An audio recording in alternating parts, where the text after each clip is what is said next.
សួស្តីបងប្អូនទាំងអស់គ្នាបងប្អូនធ្លាប់ឮសុភាសិតនេះទេសម្រស់ជាគ្រឿងបញ្ឆោតចិត្តសម្រស់ជាគ្រឿងបញ្ឆោតចិត្តបាទអ្វីដែលមើលទៅល្អនៅខាងក្រៅមិនប្រកាសថានៅខាងក្នុងវាតែងតែល្អនោះទេ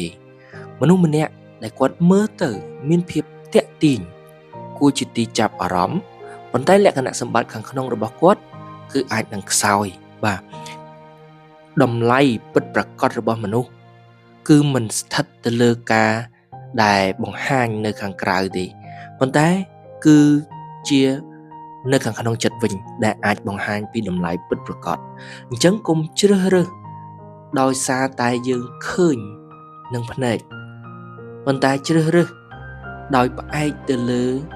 មនុស្សនោះគឺជានរណាដែលនៅខាងក្នុងចិត្តគាត់វិញបាទពីព្រោះតែផ្នែកខាងក្រៅគឺមិនមែនជាទីបញ្ចប់ដែលយើងត្រូវសម្រេចចិត្តនៅពេលដែលគ្រាន់តែឃើញនោះទេប៉ុន្តែនៅពេលដែលយើងសម្រេចចិត្តចុងក្រោយសូមឲ្យមើលទៅផ្នែកបាទខាងក្នុងឬក៏លក្ខណៈសម្បត្តិនៅខាងក្នុងវិញបើបងប្អូនយល់ស្របសូម comment នៅខាងក្រោមវីដេអូនេះ